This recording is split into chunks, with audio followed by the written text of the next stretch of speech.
इज्जत अफजाया तो तभी जाकर वो अपने बम के बारे में नहीं सोचेंगे। लेकिन आपको उनको ठुकरा दिया और बच्चे जैसे कुट्टी कहते रहे तो कोई पागल वहां आ जाए, वो बम निकाल ले और फिर क्या होगा।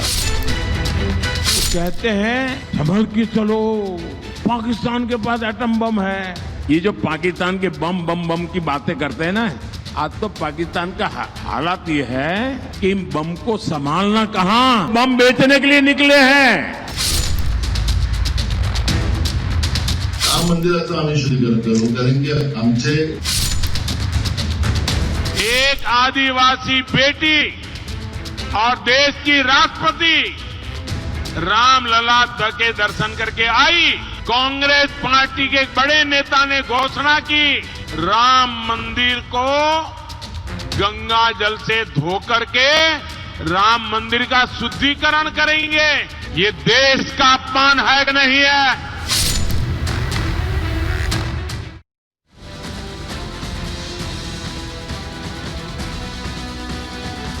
नमस्कार, आप देख रहे हैं देश का नंबर 1 चैनल रिपब्लिक भारत। आपके साथ मैं हूं सुमित चौधरी। शाम के 5 बज चुके हैं और वक्त हो गया है प्रहार का। और आज का प्रहार विपक्ष के मुद्दों से देश हित आखिर क्यों दरकिनार। भले ही विपक्ष बीजेपी पर पाकिस्तान राम मंदिर के नाम पर चुनाव लड़ने का आरोप लगाता हो, लेकिन विपक्ष का काम इन दोनों मसलों पर बयान दिए बिना नहीं चलता है। जाने क्यों विपक्ष के नेता इन दोनों ही मसलों पर बयान दिए बिना नहीं रह पाते। एक छटपटाहट देखने को मिलती है और एक बार फिर से बयानवीर बने हैं कांग्रेस के वही वरिष्ठ नेता मणिशंकर अय्यर, जिन्होंने कहा कि भारत को पाकिस्तान की इज्जत करनी चाहिए। उनके पास एटम बम है। क्यों भाई, भारत के एटम बम फुलझड़ी हैं या भारत के एटम बम क्या दिवाली पर चलाने के लिए रखे हुए हैं? इतना ही नहीं, तेलंगाना के मुख्यमंत्री एक बार फिर से सर्जिकल स्ट्राइक पर सवाल पूछ रहे हैं कि हुई थी भी या फिर नहीं हुई थी।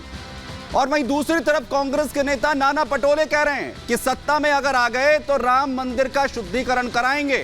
तो प्रधानमंत्री नरेंद्र मोदी ने पलटवार किया है। उन्होंने कहा है कि हमला बोलते उन्होंने कहा कि विपक्ष के मुद्दे मर चुके हैं, ये देश की जनता के हौसलों को भी मारना चाहते हैं। लेकिन विपक्ष के दावों के मुताबिक अगर मुद्दे महंगाई के होने चाहिए, मुद्दे बेरोजगारी पर होने चाहिए, तो आखिर बयान राम मंदिर और पाकिस्तान को लेकर क्यों होने चाहिए, यह सबसे बड़ा सवाल है। और इसीलिए हम ये पूछ रहे हैं कि मुद्दे महंगाई के होंगे, बेरोजगारी के होंगे, लेकिन बयान आखिर किसके होंगे? क्या राम मंदिर को लेकर?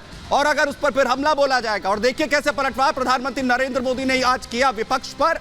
यह देखिए, प्रधानमंत्री नरेंद्र मोदी ने बड़ा हमला मणिशंकर अय्यर के बयान पर बोलते हुए कहा कि ये मरे पड़े लोग हैं और देश का मन ये लोग मारना चाहते हैं। कांग्रेस डराने की कोशिश यहां पर कर रही है। पाकिस्तान जैसे सरीखे देश के पास एटम बम है, हमारे पास तो फुलझड़ियां हैं।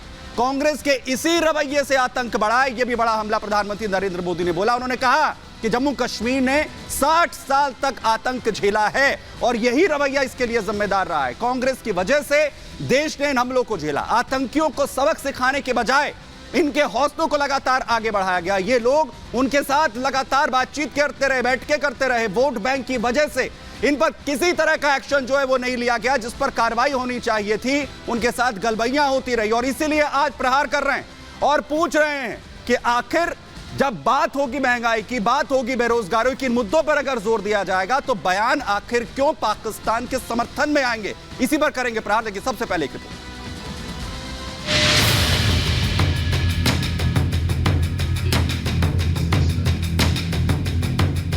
लोकसभा चुनाव के बीच कांग्रेस का पाकिस्तानी प्रेम एक बार फिर से झलक उठा है। पिछले चुनाव में प्रधानमंत्री मोदी को अपशब्द कहने वाले कांग्रेस नेता मणिशंकर अय्यर ने इस बार देश हित को ही ताक पर रख दिया। मणिशंकर अय्यर ने पाकिस्तान के परमाणु बम से भारत को डरने और उसकी इज्जत करने की बात कही है। उनको ठुकरा दिया और बच्चे जैसे कुट्टी कहते रहे तो कोई पागल वहां आ जाए, वो बम निकाल ले। मणिशंकर के इस बयान से सियासी भूचाल आ गया है। प्रधानमंत्री मोदी ने इस बयान को लेकर कांग्रेस पर करारा प्रहार किया। प्रधानमंत्री मोदी ने कहा कि कांग्रेस डराने की कोशिश कर रही है। प्रधानमंत्री मोदी ने यहां तक कह दिया कि ये मरे पड़े लोग देश का मन मारना चाहते हैं। कहते हैं संभल के चलो, पाकिस्तान के पास एटम बम है, पाकिस्तान के पास एटम बम है। पाकिस्तान के पास एटम बम है। मरे पड़े लोग ये देश के मन को भी मार रहे हैं और कांग्रेस का हमेशा ऐसा ही रवैया है। ये जो पाकिस्तान के बम बम बम की बातें करते हैं ना, आज तो पाकिस्तान का हालात ये है कि इन बम को संभालना कहां, अब तो वो बम बेचने के लिए निकले हैं। एक तरफ कांग्रेस नेता देश को पाकिस्तान के एटम का डर दिखा रहे हैं, तो दूसरी तरफ राम मंदिर के शुद्धिकरण की बात कह रहे हैं। कांग्रेस नेता नाना पटोले कांग्रेस की सरकार बनने पर राम मंदिर के शुद्धिकरण कराने की बात कही है। राम मंदिराचं आम्ही शुद्धीकरण करू, कारण की कांग्रेस के राम मंदिर शुद्धिकरण वाले बयान पर बीजेपी भड़क उठी।